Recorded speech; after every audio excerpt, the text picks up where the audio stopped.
marche pas. Là, c'est bon.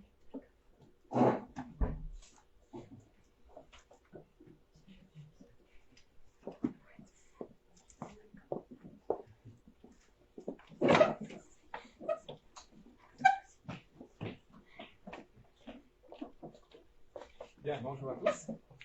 Soyez les bienvenus. Donc aujourd'hui, je vais parler. Ah, ça marche pas. J'ai oublié d'allumer mon micro. Ça va mieux comme ça? Ouais, je recommence. Bonjour à tous. Soyez les bienvenus. Donc aujourd'hui, je vais parler de quelque chose d'essentiel. La racine de la vie chrétienne. Je vais vous interroger, je n'aurai pas de réponse, je n'ai pas la main, mais à vous de répondre par vous-même dans votre cœur. Par exemple, pourquoi vous êtes là ce matin?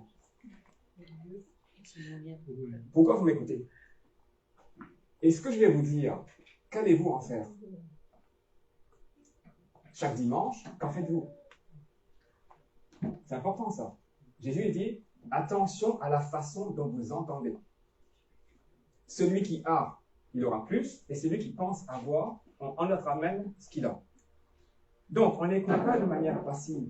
On n'écoute pas de, oui, distrait. J'ai fait ma BA, j'ai été au culte.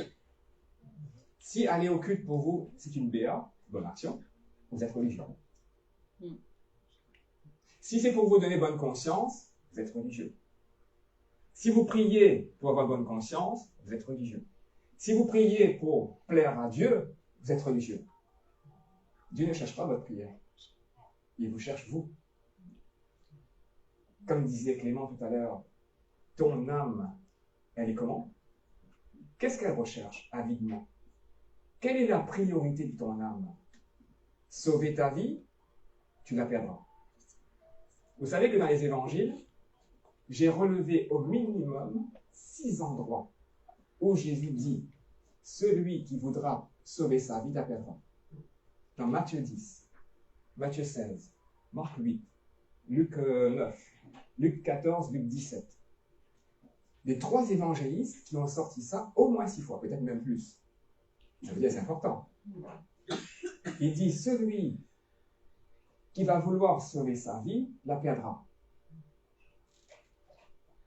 Je vous promets que dans l'Église, il y a beaucoup de religiosité. Je ne vais pas tout sortir aujourd'hui, ça fait beaucoup. J'en sens quelques-unes. Question importante, qu'allez-vous faire de ce message que vous allez entendre ce matin? Est-ce que ça va vous remettre en question ou vous restez sur votre position? Non, moi je sais. Je sais. Comme les scribes et les pharisiens. Vous savez qu'une personne aveugle ne sait pas qu'elle est aveugle. Il faut que quelqu'un, je parle spirituellement, un aveugle spirituel ne sait pas qu'il est aveugle. Il faut que quelqu'un qui voit, qui lui dise, t'es aveugle. C'est ce que Jésus a fait avec les scribes. Les scribes pensaient qu'ils voyaient. En fait, ils ne voyaient pas. Il a fallu que Jésus vienne leur dire, vous êtes aveugles, vous êtes sourds. Ils ne savaient pas. Le peuple qui le suivait était sourd et aveugle, mais le peuple ne savait pas. Il croyait qu'il voyait. Donc, c'est une bonne question à se poser. Suis-je aveugle? Suis-je sourd? Je vais vous donner des éléments de réponse pour savoir s'il l'est. Quelqu'un qui n'est pas aveugle, quelqu'un qui n'est pas sourd, il a un zèle violent pour Dieu. Tout son être est organisé pour servir Dieu, pour aimer Dieu. Si vous n'avez pas ça, il y a des zones ténébreuses dans votre vie. Il y a des choses que vous n'entendez pas. Il y a des choses que vous ne voyez pas. D'accord? Une question importante qu'il faut se poser encore. Et une fois, j'avais prêché dessus en novembre. Es-tu né de nouveau? C'est une question primordiale. Ce n'est pas parce que tu es au culte tous les dimanches que tu es né de nouveau. Ce n'est même pas parce que tu as une prophétie que tu es né de nouveau. Le roi Saül, il a prophétisé. Dieu l'a rejeté. Il n'était même pas né de nouveau. Si tu te bases dessus pour dire que tu es né de nouveau, tu te trompes. Jésus a dit, il y a des gens dans Matthieu 7, on va le voir, ils vont venir me dire, mais n'avons-nous pas prophétisé en ton nom? N'avons-nous pas chassé des démons en ton nom? Vous savez qu'il y a des gens qui ont chassé les démons au nom de Jésus avant même que Jésus aille faire la croix. Donc avant même qu'ils soient chrétiens. Les non-chrétiens, au nom de Jésus, qui suivaient même pas Jésus, ont chassé les démons. Et donc ces gens-là vont venir dire, ils vont toquer à la porte. Mais n'avons-nous pas fait ça en ton nom? Jésus dit, je ne vous ai jamais connu. J'insiste là-dessus. Il vaut mieux se poser la question aujourd'hui plutôt que d'entendre Jésus dire ça. Et quand on lit ces passages, vous pensez à quoi? Ah oui, c'était à ces gens-là, mais moi je ne suis pas comme ça. Posez-vous la question. Quel est le désir ardent du plus profond de votre être? Sauver votre vie ou servir Dieu? Sauver votre vie ou aimer Dieu? Qu'est-ce qui vous motive du plus profond de votre être? Moi, tout mon être, chaque atome de mon être est motivé pour Dieu. Il n'y a pas une parcelle de mon être qui n'est pas pour Dieu. Je peux vous dire que j'ai l'assurance que je suis né de nouveau. Satan en personne ne pourra pas me faire bouger de là.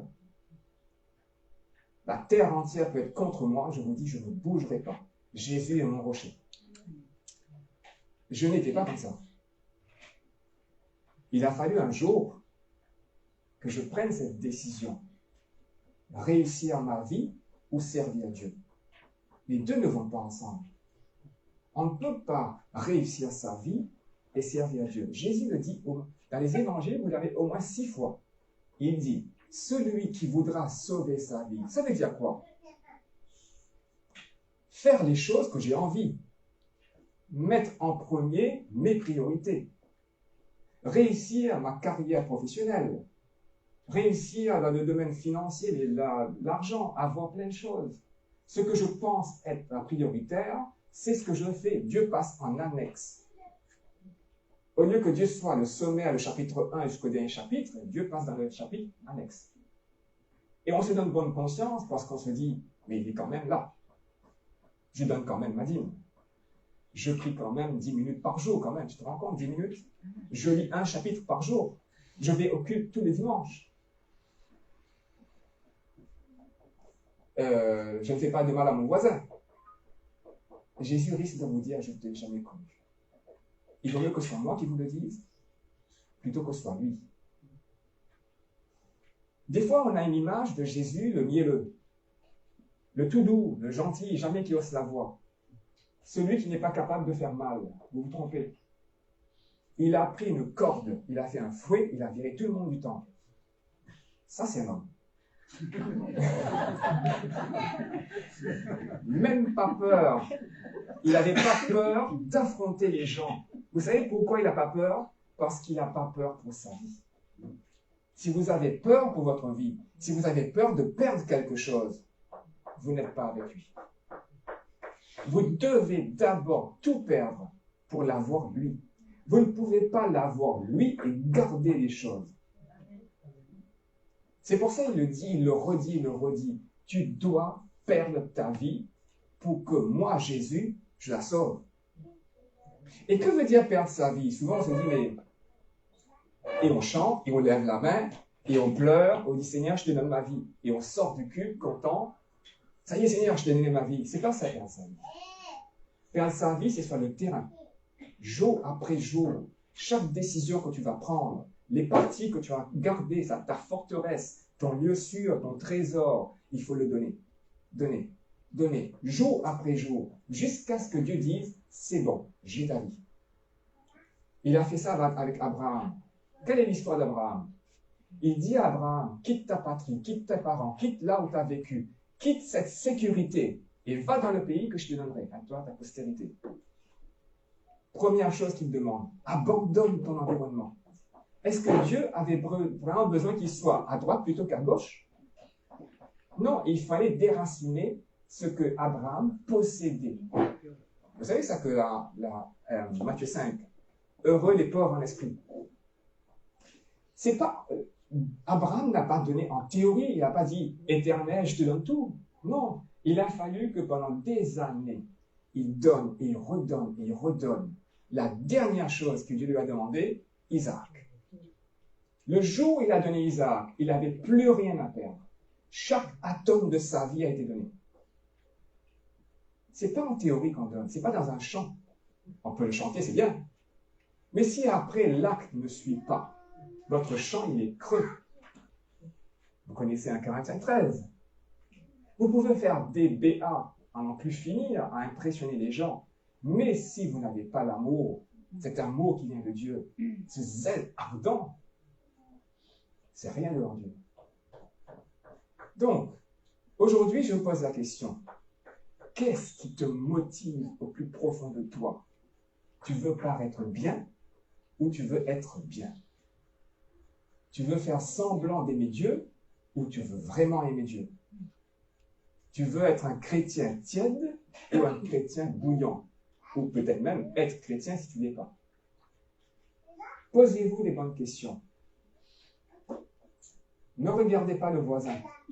Chacun aura à rendre compte pour ses propres actions et décisions. Jésus dit, celui qui aura honte de moi, j'aurai honte de lui. Si vous avez honte de prendre position ouvertement pour Christ, Christ aura honte de toi. C'est des paroles dures, mais justes et vérités. Il vaut mieux se poser ces questions ce matin que d'entendre Jésus dire « Je ne te connais pas ». Vous vous rendez compte de ça? Je vous dis que Jésus, ce n'est pas le mec mielleux. Il est rempli d'amour, mais c'est un mec qui est capable de tenir debout et dit à race de vipère. Il dit, va nettoyer l'intérieur avant de vouloir paraître. Fais pas semblant. Il est capable de mettre tout le monde dehors pour son père. Il est capable de tenir tête à tout le monde. Pourquoi? Parce qu'au fond de lui, il y a ce feu, il y a ce zèle, cet amour pour son Dieu qui le fait bouger. Personne ne le fera sortir de là. Vous savez, quand il est parti à Jérusalem pour mourir à Pâques, il était devant, les disciples étaient derrière. Et il savait très bien tout ce qu'il allait endurer comme torture, toute la douleur qu'il allait endurer, mais il le faisait. Il dit, j'avais hâte de prendre ce repas avec vous. Quand il dit ça, il sait très bien qu'après ce repas, la souffrance commence. Et il était pressé, il avait hâte. Pourquoi? Parce qu'il avait ce désir ardent de plaire à son Père, de venir sauver l'humanité. Il n'a pas regardé à sa vie. Dans Philippiens chapitre 1, il dit, il s'est dépouillé lui-même pour venir comme un serviteur. Jésus a donné sa vie, pas en théorie, il l'a vraiment donné. Et quand il dit, tu dois perdre ta vie, c'est pas en théorie, c'est pas dans un champ, c'est pas donner 10%, 15% de ta vie, c'est 100%. Es-tu prêt à faire ça? Si tu n'es pas prêt, tu vas rentrer chez toi et dire, ok Seigneur, je ne suis pas prêt. Au moins ça c'est la vérité. Seigneur, je ne suis pas prêt à tout donner. Au moins je me rends compte que je suis religieux, je suis égoïste, je suis avare, je veux sauver ma vie. C'est déjà un pas. C'est important ça, je sais pas, vous comprenez ce que je dis. Je dis pas en l'air parce que vous ne pourrez pas dire je ne savais pas. Parce que vous l'avez entendu. Prêcher l'évangile, c'est pas raconter des histoires. Prêcher l'évangile, c'est démolir les œuvres du diable. C'est faire reculer les ténèbres. C'est apporter la vie. C'est apporter le salut. Ça, c'est prêcher l'évangile. Il ne faut pas prêcher l'évangile pour plaire aux hommes, comme l'apôtre Paul dit. Je ne prêche pas pour plaire aux hommes. Je prêche pour plaire à Dieu. Je vous dis la vérité. Parce que cette mission m'a été donnée. C'est l'apôtre Paul qui dit ça. Et moi, aujourd'hui, quand je me présente devant vous, je m'en fiche totalement de ce que vous allez penser de moi. Que ça vous plaise ou pas. Mais dans mon cœur, je sais que ce que je dis est juste. Et c'est la vie. Vous êtes d'accord avec ça? Oui. On va lire dans Matthieu chapitre 7, à partir du verset 22. C'est ce que je disais tout à l'heure. Plusieurs me diront en ce jour-là, Seigneur, Seigneur. Regardez là le discours qu'ils ont. Ils l'appellent Seigneur. N'avons-nous pas prophétisé en ton nom? C'est que ça s'est vraiment passé. Et n'avons-nous pas chassé les démons en ton nom? Chasser un démon au nom de Jésus. Et n'avons-nous pas fait plusieurs miracles en ton nom? Alors Jésus lui dit, est-ce que vous pensez que j'ai dit, ah oui, c'est vrai, c'est bien ce que tu as fait. Ben, finalement, vas-y, allez, viens, on va faire avec. Nous, humainement, on aurait tendance à faire ça. À dire, oui, la compassion me pousse à accepter, à mettre de l'eau dans mon vin, à baisser le seuil. La justice de Dieu est intransigeante. Vous croyez que c'est facile pour Dieu d'envoyer son Fils à la croix pour payer nos péchés? Vous savez pourquoi il a fait ça? Parce que Dieu, qui a établi la justice, doit respecter sa propre justice. Il ne peut pas enfreindre sa propre justice, au point qu'il a décidé d'envoyer son Fils mourir sur la croix. S'il a fait ça pour son Fils, croyez-vous qu'il va se retenir pour les autres? Non. Alors je leur dirai ouvertement, je ne vous ai jamais connu. Parce qu'ils ne connaissaient pas leur nom? Non, ça n'a rien à voir. C'est là mon sujet. Que veut dire connaître Dieu et être connu de Dieu? Quand Jésus dit « je ne vous ai jamais connu », il a dit « je n'ai jamais eu d'intimité, de relation intime, d'être proche avec toi, ça je ne connais pas. » Donc, si je n'ai pas ça avec toi, tu ne peux pas être avec moi. Comprenez bien ça. Si vous n'avez pas cette relation intime avec Dieu, vous êtes loin de lui. Vous vous trompez vous-même. Vous vous montez des raisonnements qui sont faux. Dieu n'est pas un enchaînement de raisonnements, c'est une relation intime. Matthieu 6, il dit, entre dans ta chambre, dans le lieu secret. Cette relation se bâtit dans le secret. La religiosité se bâtit à la vue des autres. Réussir sa vie, c'est devant les autres. Perdre sa vie, c'est dans le secret. Il y en a qui aiment perdre sa vie devant les autres. C'est pas ça. Dieu va te demander des choses que toi seul sauras. Toi seul sauras le coût, à quel point ça te coûte. Et tu le feras dans le secret, uniquement pour ton Père, sans que les autres le voient et t'acclament. Il le dit dans 1 Corinthiens 13. Il y en a qui donnent leur vie, tout leur bien pour les pauvres. Mais si tu n'as pas ce désir, ce zèle, cet amour, tu le fais pour Dieu, ça ne sert strictement rien.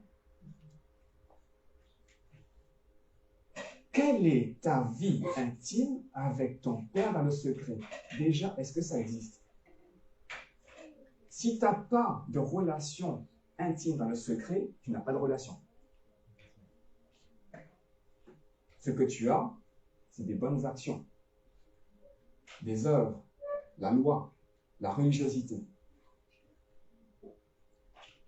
Est-ce que tu connais Dieu? Ou est-ce que tu as entendu parler de lui? Ce n'est pas la même chose.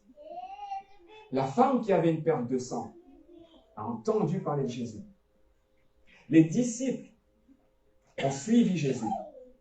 Et ce n'est qu'après qu'ils ont connu Jésus.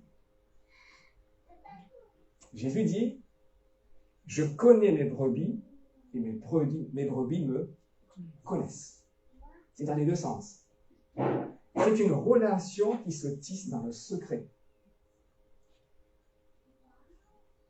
Ce que vous faites devant les hommes, c'est le fruit du travail dans le secret. Et pas l'inverse. On ne gagne pas Dieu en faisant des œuvres. Dieu fait l'œuvre à travers toi, à condition que tu connaisses Dieu. Si tu ne connais pas Dieu, il ne fera pas l'œuvre à travers toi, ce seront tes œuvres qui vont glorifier qui? Toi, pas Dieu. Je repose ma question. Est-ce que tu as une relation intime, proche, personnelle, dans le secret, avec ton Père? Est-ce que tu as pris le temps de le construire? Tout le reste m'importe peu. Tu peux me sortir tout ce que tu veux pour m'impressionner, ça ne m'impressionnera jamais. Mais quelqu'un qui a cette relation, ça se voit, ça se sent. On sent qu'il transpire Dieu. On sent qu'il transpire Christ. On sent que tout son être est motivé pour Dieu. Il n'a pas besoin de dire beaucoup pour que ça se voit.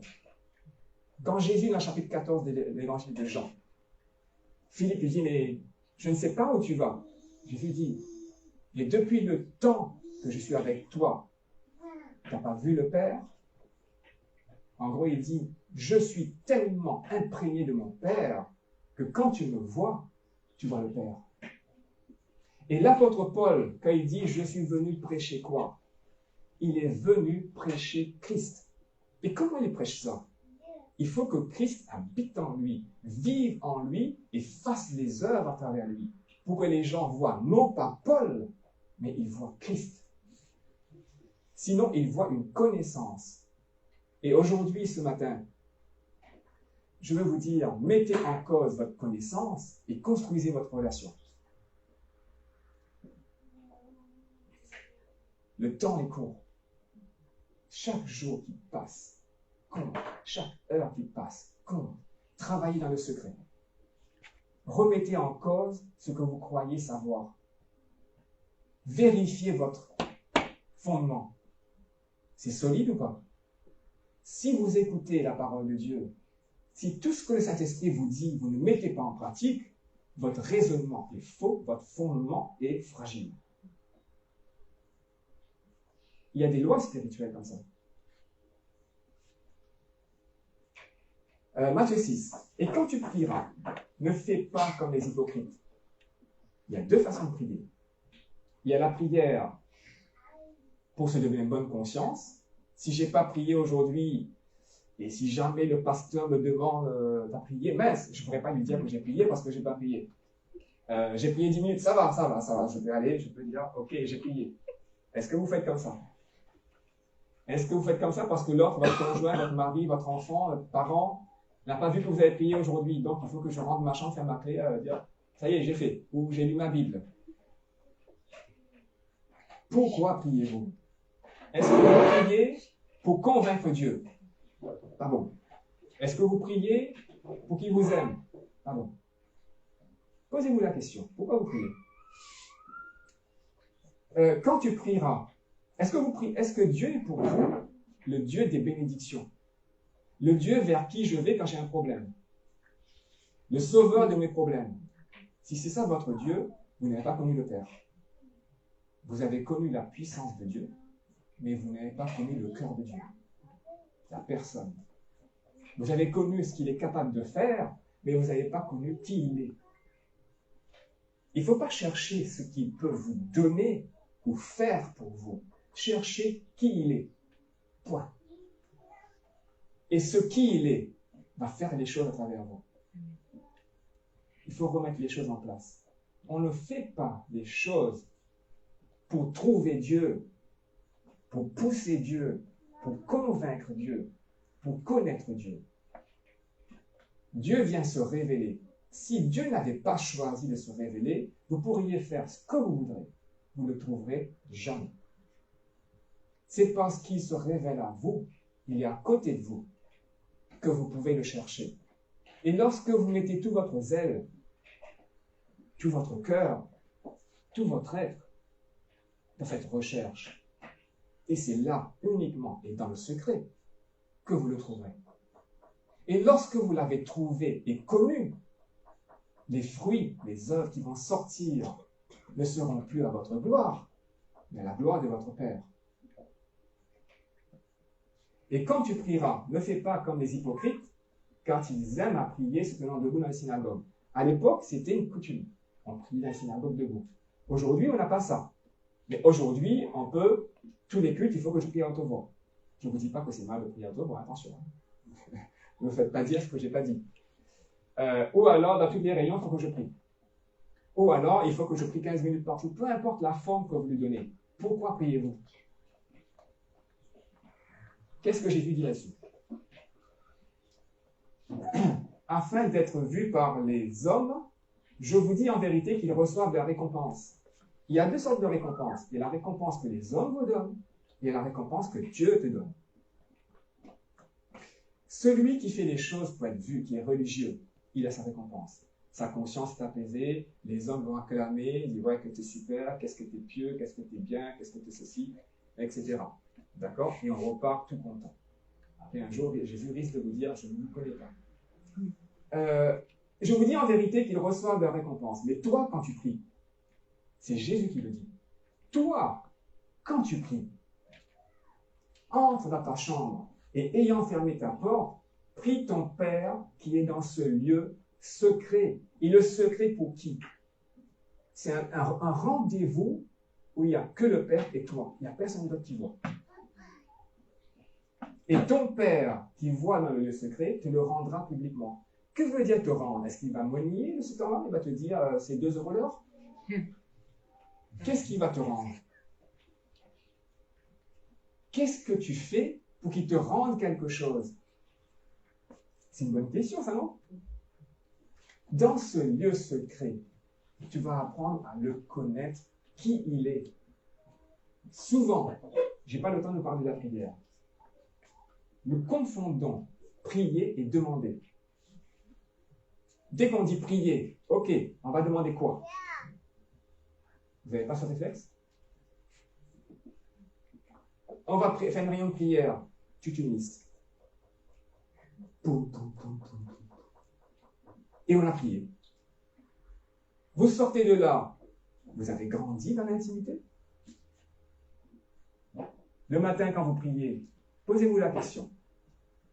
Vous priez quoi? Qu'est-ce que vous dites?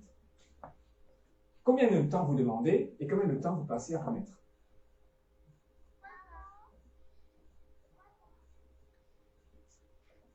Qui il est, fait ce que vous faites. Ce que vous faites doit trouver sa racine en qui il est. Si c'est le contraire, c'est pas bon. Il faut qu'il vive en vous et qu'il fasse des œuvres à travers vous. Dans Jean 14, Jésus dit, les œuvres que je fais, c'est pas moi qui les fais. C'est mon Père qui vit en moi, qui fait les œuvres. Les paroles que je vous donne ne viennent pas de moi. Elles viennent de mon Père qui me les a données et je vous transmets ces paroles. Où est Jésus là-dedans? Il ne parle pas en son nom. Il ne fait pas les œuvres qu'il voudrait faire. Il fait uniquement ce que son Père désire. Tout son être était dans ce sens. Sa priorité, servir son Père. À 12 ans, il dit à Marie et Joseph, ne savez-vous pas que je dois m'occuper du royaume de mon Père? Ne le savez-vous pas? Il devrait le savoir. Marie devrait le savoir. L'ange Gabriel est venu la voir pour lui dire plein de choses. Zacharie, Élisabeth, toutes ces choses-là, Jean-Baptiste.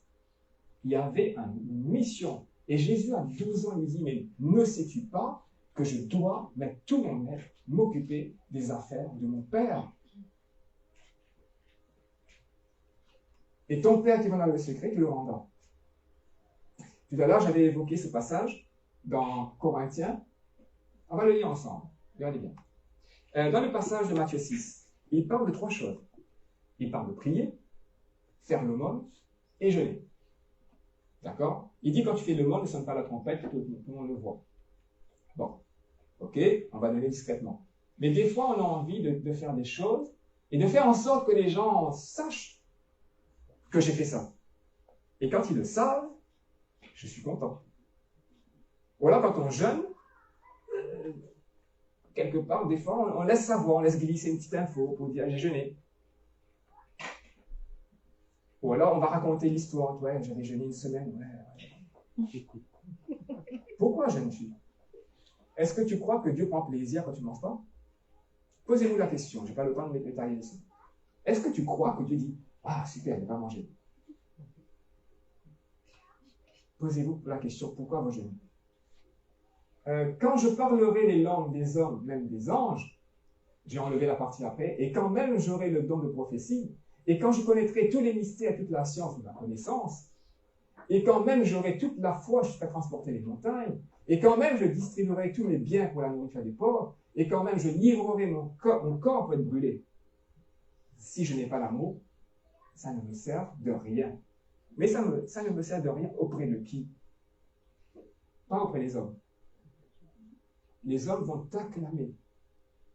Ils vont dire, ouais, super, quel chrétien bouillant, quel exemple, quel modèle. Jésus dit, Dieu ne regarde pas, Dieu ne regarde pas à l'extérieur, il regarde ce qu'il y a au fond de ton cœur. Ça, c'est important. Il faut vraiment, vous savez, dans Luc 14, à la fin du chapitre, Jésus dit, lorsque tu marches avec lui, il faut que tu calcules le coût. Est-ce que vous avez pris le temps de calculer le coût? Combien ça coûte? Qu'est-ce que ça coûte de marcher avec Christ? De faire semblant, ça coûte rien. D'être religieux, ça coûte rien.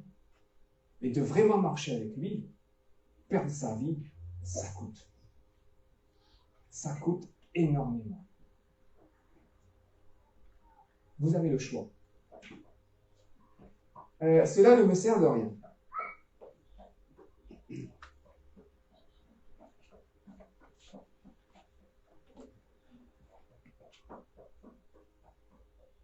Je pense qu'il est bon qu'on prenne le temps, chacun de vous, de dire quelle est la priorité de ma vie. Et je suis sûr que là, quand je prêche, peut-être parmi vous ou ceux qui m'écoutent, il y a une bataille dans votre tête. Vous dites, oui, mais ça, oui, mais votre conscience va vous trouver des excuses, des circonstances atténuantes, d'accord, pour vous justifier. Je ne sais pas si ça vous arrive, mais moi, ça m'est déjà arrivé. Quand Dieu me reprend, on se sent coincé, on dit oui, mais. C'est un coup de marcher avec Christ. Moi, vraiment,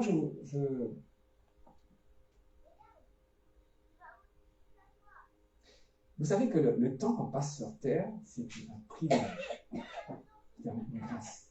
Dans Philippiens 1,29, il dit, c'est une grâce de croire en Christ, et c'est aussi une grâce de souffrir pour lui. La souffrance, en tant que chrétien, cette difficulté, ce mal que vous avez à extirper ce monde en vous, c'est une grâce. Ce que vous pouvez faire aujourd'hui, après votre mort, vous ne pourrez plus le faire. Vous avez la capacité aujourd'hui de bouleverser ce monde spirituel.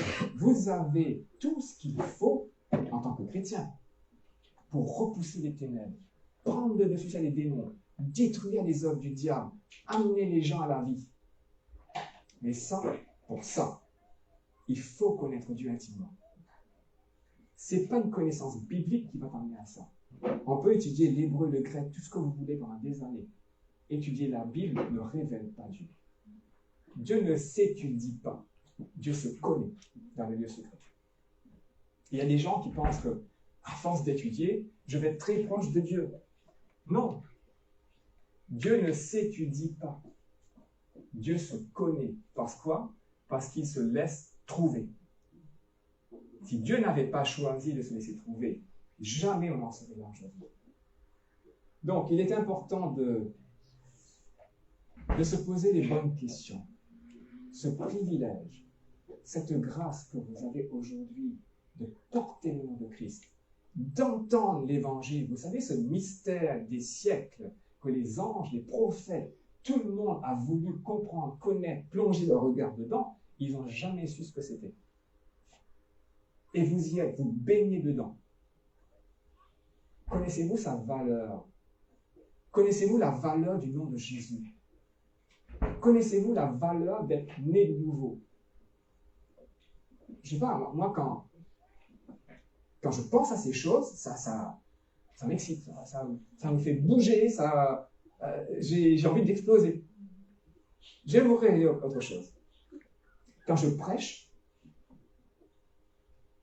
quand j'annonce quelque chose, pour moi, c'est comme si je vous donne un trésor.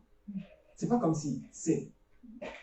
Là, ce que je vous dis ce matin, c'est comme si j'avais un gros paquet de diamants et je suis en train de vous dire, voilà, prenez-le. C'est ce regard-là que j'ai, c'est ce que je vous dis. Comment le recevez-vous? Je vous promets, devant Dieu, je suis responsable de ce que je dis, ce que je prêche. J'aurai à rendre des comptes que ce que je vous dis est la vie et la vérité. Entendez-le de la bonne oreille. Remettez-vous en cause. Repentez-vous. Arrêtez de trouver des circonstances atténuantes. Pliez les genoux. Dites, Seigneur, j'étais religieux. Papa, c'est vrai, j'ai cherché les bénédictions plutôt que toi. Je me suis attaché à un Dieu sauveur de mes problèmes, plutôt qu'à attacher à mon Père. Dieu se révèle sous différentes formes.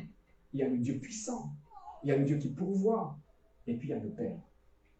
Celui qui va rester, c'est le Père. Lequel nous attire le plus? Quand tu pries, qu'est-ce que tu fais? Est-ce que tu es là pour demander? Ou est-ce que tu es là pour dire, papa, je suis bien avec toi. Et je parle avec toi. Je te dis des mots d'amour. Je parle avec cet esprit. Je parle avec Jésus. Et le jour où je partirai, je suis chez moi. Ça n'a pas changé. Je ne perds rien. Vous ne pourrez pas entrer dans cette intimité. Regardez les histoires. Vous ne pourrez pas entrer dans cette intimité si vous ne perdez pas votre vie. Je vous donne un exemple, différents exemples comme ça qui me viennent à l'esprit. Il y a le jeune homme riche qui arrive vers Jésus et qui lui dit, bon maître, que dois-je faire pour hériter la vie éternelle? Et pourtant cet homme pratiquait la loi à en faire pâlir les gens. Et Jésus l'a reconnu, hein. Il a dit, c'est vrai, il te manque une chose, donne tout ton argent. Une seule chose à retenir. Il n'a pas été capable de le donner. Et pourtant, extérieurement, on aurait l'impression que Dieu est à la première place de sa vie. En fait, Dieu n'était pas à la première place. On peut se tromper, on peut se fourvoyer tout seul, on peut se créer des raisonnements pour nous donner bonne conscience, pour cautériser notre conscience. Mais au fond de vous, quand je prêche ce matin, vous savez les secteurs qu'il faut lâcher. Vous le savez. Vous savez les domaines de votre vie qu'il faut abandonner, il faut perdre. Et quand je dis perdre, ça ne veut pas dire, oui, je perds, je te le donne. Vous aurez une souffrance. Ça va vous coûter. Ça va vous coûter de donner. C'est un coût. Quand Abraham est parti, ça a coûté. Et quand Abraham a donné son fils Isaac, vous savez comment Dieu lui a demandé ça? Dans le secret. Qui savait que Dieu avait demandé à Abraham de donner Isaac? Personne. Même pas Isaac, ni ses serviteurs. Lui seul est son Père éternel. Il s'est battu avec ça dans ses entrailles, avec cette idée d'aller tuer son fils. Plus que tuer, il allait l'immoler, brûler. Celui que tu aimes. Et il avait 3 jours pour abandonner. Vous savez, des fois, on veut donner quelque chose, on ne réfléchit pas, on dit, allez, prends-le. Voilà, c'est fait en 2 secondes. Et après, on regrette. Dieu lui a dit, va sur le mont que je te montrerai. 3 jours. 3 jours à se battre avec lui-même. Je vais le faire, je ne vais pas le faire. Je vais le faire, je ne vais pas le faire. Et remarquez qu'Abraham a obéi promptement. Dieu lui dit le lendemain matin, très tôt. Vous voyez ce zèle? Jésus devant les disciples pour aller à la Pâque. Abraham, très tôt, il prend ses serviteurs, il prend son fils, il prend le bois et il y va. Et est-ce que Dieu lui a dit, puisque tu es zélé, c'est bien, c'est bon, ok. J'ai vu que tu as pris le bois et les fils, on s'arrête là. Non, il a été 3 jours jusqu'au mont. Est-ce que Dieu dit, tu as fait le chemin, on arrête là? Non, il fallait vraiment mourir. Il fallait extirper au fond de lui tout ce qu'il y avait d'humain de l'homme. Il fallait vraiment aller jusqu'au bout, avoir une confiance totale dans son Dieu. Et il est monté sur la montagne. Dieu aurait pu l'arrêter là. Non. Et lorsque son fils lui dit, mais où est le sacrifice, papa? Dieu pourvoira. Et imaginez la scène. Il a dû attraper son fils, préparer le bûcher et mettre son fils dessus. Et Dieu ne l'a pas arrêté là. Il aurait pu l'arrêter là. Déjà, c'est beaucoup. Il a levé la main, il a frappé. Au dernier moment, il l'arrête. Vous savez pourquoi? Parce qu'au moment où il lève la main, il a frappé, dans son cœur, c'était mort. Abraham ne vivait plus. Vous pouvez vivre après ça, vous? Est-ce qu'il y a quelque chose en vous qui veut sauver votre vie? Vous avez abandonné votre patrie? Vous avez quitté le pays où vous avez grandi? Vous êtes parti dans un domaine que vous ne connaissez absolument pas. Il a fait tout ça pour l'Éternel. Et qui c'est qui entendait l'Éternel? Lui seul. Et si c'était faux, vous voyez, il a embarqué tout le monde avec lui. Vous vous rendez compte de la confiance qu'il avait dans cette parole, de la confiance qu'il a mis en l'Éternel. Est-ce que Dieu lui a facilité la vie? Non. Quand il a fait la promesse, 25 ans après, Isaac arrive. Ce n'est pas facile. Perdre sa vie, ce n'est pas dans un champ. C'est au quotidien. Au quotidien, quand Dieu te demande, tu le fais. Il te redemande, tu le refais. Il va extirper ce que toi, tu veux sauver. Et l'homme, une fois qu'il aura extirpé ce que tu as voulu sauver, il te donnera ce qu'il a lui, c'est-à-dire lui-même. Et lorsqu'il s'installe en toi, tu n'as pas besoin de bouger, sauter, gigoter. Là où tu passes, il est. Tu ouvres ta bouche, il parle. Pourquoi? Parce qu'il est en toi. Il est. Vous comprenez la différence? On doit arrêter de faire semblant. On doit arrêter de se voiler la face. On doit arrêter de dire « je vois, je sais tout ». Toujours prêt à plier les genoux. Moi, depuis que je suis chrétien, j'ai toujours été prêt à changer. Je dis « Seigneur, tu me dis aujourd'hui, si tu arrives à me convaincre que j'ai tort, je plie le genou. »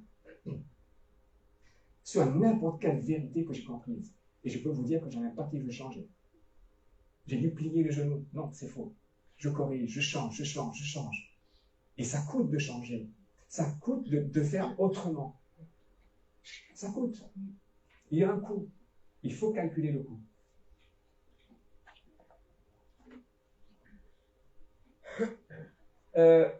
Dans 1 Jean chapitre 2, je vais bientôt finir, il dit ça, versets 3 à 4. Et par ceci, nous savons que nous l'avons connu. Que nous l'avons connu au passé. Qu'est-ce qui prouve que je connais Dieu? Si nous gardons ses commandements. Alors, comprenez bien l'ordre. C'est parce que je le connais que par résultat, par fruit, je garde ses commandements. Et non pas parce que je m'efforce de garder ses commandements que je vais le connaître. Le connaître, ce n'est pas à travers ses commandements. C'est dans le secret. Et lorsque dans le secret, vous le connaissez, il est en vous, qu'est-ce qui sort? Le désir de garder ses commandements. La sainteté est un fruit, Romains 6, 22. Ce n'est pas une œuvre. Souvent, on se bat avec ça. Je veux arrêter de faire ci, je veux arrêter de faire ça, je veux arrêter de faire ça. Et on se bat avec quelle force? L'un l'autre. Mais lorsqu'on inverse les choses, on va dans l'intimité avec Dieu. La prière, ça sert à ça. À connaître qui il est, pas ce qu'il peut faire pour moi. Et une fois que je rentre dans cette relation, ce qu'il est devient une réalité en moi. Et lorsqu'il est en moi, il produit des choses. Il produit ce zèle que donne l'Évangile. Il produit ce désir de garder les commandements. Il produit des œuvres. Il produit la parole de ma bouche. Tout vient de lui, de l'intérieur vers l'extérieur. Mais il faut qu'il soit en vous. Comme Jésus disait, les paroles que moi je vous dis, je ne dis pas de par moi-même, mais c'est le Père qui demeure en moi et c'est lui qui fait les œuvres. Je passe rapidement. Voilà, Jean 10, 14. Je suis le bon berger et je connais mes brebis et je suis connu d'elles. Regardez cette relation. Jésus va faire un parallèle entre nous et lui le Père. Il dit, je connais mes brebis. Ces brebis, c'est-à-dire ceux qui le suivent. Et je suis connu d'elles. D'accord? Comme, de la même manière, que mon Père me connaît, que je connais mon Père. Vous avez vu comment Jésus était pour son Père? Il dit, c'est de la même manière que je veux être avec mes disciples, avec ceux qui me suivent. Totalement donné, entièrement dévoué. Aucune parcelle de ta vie qui est cachée. Et je donne ma vie pour mes brebis. Et je termine là-dessus. La religion pure et sans tache devant Dieu, notre Père, c'est. On avait tendance à dire, allez à l'occulte, fais prier, chasser les démons, faire des miracles, parler en langue. Il dit quoi? Visiter les orphelins et les veuves dans leur tribulation et se conserver purs de la souillure du monde. Ça, c'est la façon d'être à l'extérieur. Et tout ce que vous allez faire à travers cette religion viendra de l'intérieur de Dieu qui est en vous. Vous remarquerez que tout ça, c'est imprégné de sainteté et d'amour. La nature de Dieu. Il ne demande pas des œuvres, il ne dit pas tu dois faire ci, tu dois faire ça, etc. Il dit voilà, manifeste l'amour, parce qu'à l'époque, les orphelins et les veuves, c'était un problème. Et se conserver pur, ça c'est la religion. Après le reste, c'est moi qui le fais à travers toi. Et quand tu vas voir l'orphelin, comment tu vas l'aider?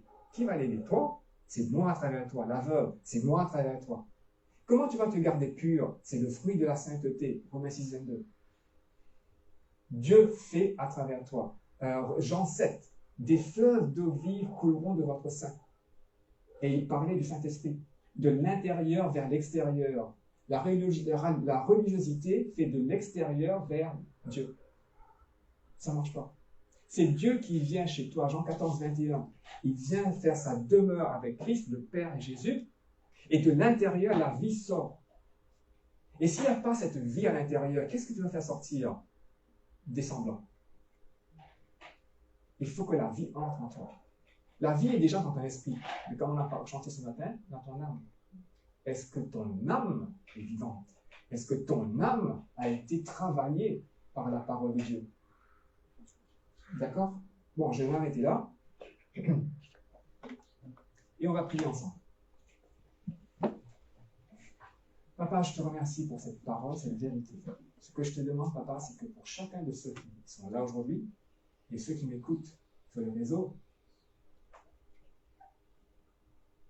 que par ton esprit, papa, tu touches les cœurs et que tu montres les parties de nos vies qu'on veut sauver, les parties de nos vies qu'on veut garder, les parties de nos vies qu'on a peur de mettre entre tes mains.